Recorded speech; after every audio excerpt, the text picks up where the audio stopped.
اس کے بعد یہ بھی انہوں نے کہا کہ جب سائفر آیا تو اس کے بعد راجہ ریاض اور جیسے ٹٹو پچوؤں کی جو ہے امریکن ایمبیسی میں لائن لگ گئی. اس بات پر بھی منصور علی خان کو بڑا ہی غصہ چڑھا, ایسا غصہ چڑھا جیسے اس کے گھر کے باہر کسی کی لائن لگی ہو اور وہ کچھ سودا بازی کرنے کے لیے آ رہے ہوں.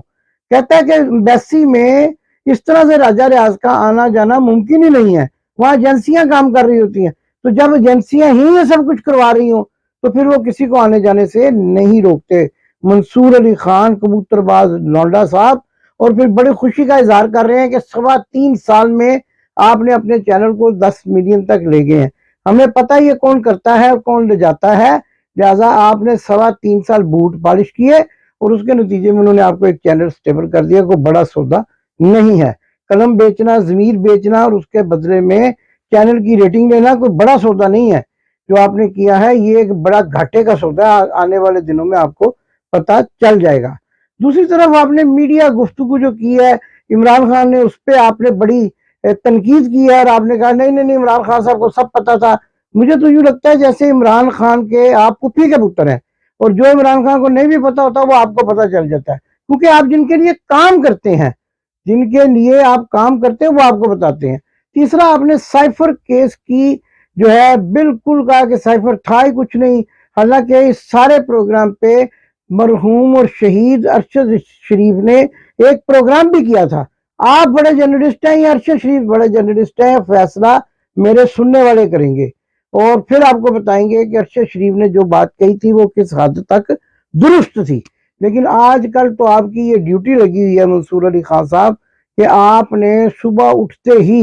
میاں بیمار شریف کی تعریف کرنی ہے, موجودہ حکومت کی تھوڑی سی چاپلوسی کرنی ہے, ایکسچینج ریٹ اور مارکیٹ کی صورتحال کی خبریں نکال کر پڑھنی ہے, اور فوراً عمران خان پر برسنا شروع ہو جانا ہے, فوراً عمران خان کے ساتھیوں پر برسنا شروع ہو جانا ہے. لیکن یقین رکھیے کہ آپ کے سر پر جو جوتے برسنے والے ہیں نا وہ شاید آپ کو گننے بھی مشکل ہو جائیں گے. تو ناظرین, تیسری اہم خبر جو میں نے آپ کے سامنے رکھنی تھی وہ کامران شاہد کے پروگرام میں نوجوانوں کا کٹ تھا, اور وہاں سوال و جواب کی محفل ہوئی جس میں 3-4 پینل بیٹھے. ان میں ایک حفیظ اللہ نیازی صاحب تھے, ایک ان میں جو تھے اظہر صدیق ایڈوکیٹ صاحب تھے, ایک ان میں مجیب الرحمان شامی صاحب تھے, ایک ان میں ارشاد بھٹی صاحب تھے, اور ایک پاکستان مسلم لیگ نون کے مصدق ملک تھے. تو جب یہ سارے سوال و جواب ہوئے تو نوجوانوں نے ایسے تند و تیز جواب دیے, سوال کیے کہ جن کے جواب دینے ان کے لیے مشکل ہو گئے. اور شامی صاحب نے تو غصے میں آ کے ایک نوجوان کو یہ بھی کہہ دیا کہ بزرگوں سے تمیز سے بات کرنی چاہیے. اس کے جواب میں جناب ارشاد بھٹی صاحب نے کہا کہ گٹیا لوگوں کو گٹیا کہنا, چوروں کو چور کہنا, گٹر میں بیٹھے ہوئے لوگوں کو گندا خلیص کہنا کیا تمیز کی بات ہے. لیکن شامی صاحب چونکہ لفافے لیتے ہیں, پیٹرول پمپ لیتے ہیں, لہذا آقاؤں کے بارے میں کوئی بات سننے کے لیے تیار نہیں تھے. دوسرے صاحب جو ہیں نیازی صاحب, ان کا مسئلہ یہ ہے کہ سگے بانجے نے ان کو جو ہے وہ وزیر نہیں بنایا, نہ ٹکٹ دیا نہ وزیر بنایا, اور کہا کہ گھر جا کے بیٹھے آرام کریں, آپ کو تو ماشاءاللہ بولنا بھی ٹھیک طریقے سے نہیں آتا. تو وہ بھی دشمن بن گئے, لہذا وہ بھی ہر وقت عمران خان کو کوستے رہتے ہیں. آج اگر وزیر ہوتے تو ڈیفینڈ کر رہے ہوتے, obviously یہی بات ہے.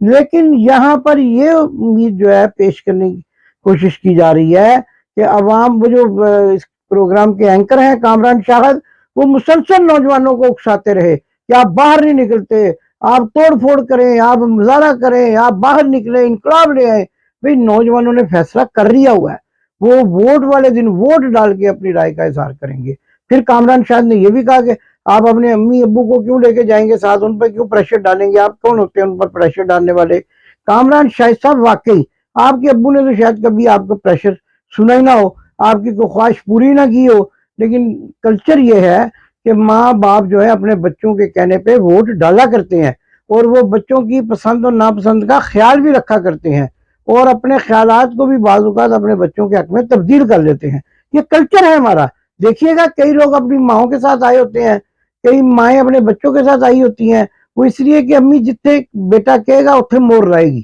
تو تسی اگر ایز کی الیکشن ہویا تو الیکشن صحیح اور شفاف ہویا تو کامران شاہ صاحب تھوڑے جو بندے دا تے ویسے وجود نہیں ملنا. دوسری اہم بات یہ ہے کہ پروگرام میں اس وقت جھگڑا ہوتے ہوتے بچ گیا جب ارشاد بھٹی نے کامران شاہد کو کہہ دیا کہ اگر آپ نے ببو برال جیسے کامیڈین یہاں پر بٹھانے ہیں اور ان کا اشارہ مجیب الرحمان شامی اور حفیظ اللہ نیازی کی جانب تھا، تو پھر ہمیں مت بلایا کریں اور ورنہ ہماری بات کا سنجیدگی سے جواب دیا کریں۔ اس بات پر تھوڑی تکرار ہوئی، تو میں ہوئی، ماحول گرم ہو گیا۔ دوسری طرف ناظرین، عمران خان کی جو ضمانت کا معاملہ ہے سائفر کیس میں، وہ یوں نظر آ رہا ہے کہ شاید 26 تاریخ کو ضمانت ہو جائے گی اور عمران خان جو ہیں وہ باہر چلے آئیں گے جیل سے۔ تو اس کے ساتھ ساتھ انہوں نے اتوار کو جو کال دی ہے اس کو یہ بڑا تنقید کا نشانہ بنا رہے تھے سلمان شاہ صاحب اپنے پروگرام میں، کہ عمران خان نے کہا پرامن کال ہوگی، تو پرامن ہی ہوگی، وہ تو کمپین کے لیے کہا انہوں نے، ڈور ٹو ڈور جائیں گے، وہاں اپنے لیفلیٹ تقسیم کریں گے، اپنے ووٹ کی اہمیت کے بارے میں لوگوں کو آگاہ کریں گے، تو وہ پرامن ہی ہوگی۔ آپ اکسا کے یہ چاہتے ہیں کہ وہاں کوئی اصل میں پلان جو ہے نا ان کا یہ ہے کہ وہاں بھی 9 مئی والا کو واقعہ کیا جائے اور وہ لوگ جو اپنا ووٹ مانگنے کے لیے اپنے امیدواروں کے ساتھ جائیں گے ان کو گرفتار کر کے الیکشن سے پہلے ان کو گھروں سے نکلنے سے روک دیا جائے۔ یہ پلان ہے، آپ نوٹ کر لیجیے۔ ایسے ہی ہوگا کہ جب عمران خان نے یہ کال دی ہے کہ آپ جائیں کمپین کریں، کمپین کی کال دی ہے، احتجاج کی نہیں دی ہے، اور جب کمپین شروع کریں گے تو وہاں پر جو بدمزگیاں کرنے کی ایجنسیوں کے لوگ کوشش کریں گے، اس کے نتیجے میں اس کو بھی کہا جائے گا کہ یہ سوبوٹاژ کرنا چاہتے تھے، اس لیے ان کو پکڑ کے اندر دے دو، اور نہ یہ باہر ہوں گے نہ یہ ووٹ ڈالیں گے۔ منصوبے تو انہوں نے بہت سارے بنا رکھے ہیں، لیکن اللہ کی ذات کا بھی ایک منصوبہ ہے اور وہ منصوبہ عمران خان کے حق میں ہے۔ آپ اس وقت جس سے بھی بات کر لیں، اس نے بریانی کھائی بھی ہو تو وہ منہ پونچھ کے آپ کو کہے گا ووٹ عمران خان کا۔ پاکستان زندہ باد۔ آپ نے ابھی تک ہمارا چینل سبسکرائب نہیں کیا تو ابھی سبسکرائب کریں اور بیل آئیکن کو کلک کر کے ہماری لیٹسٹ ویڈیوز کے بارے میں اپڈیٹ جانیں۔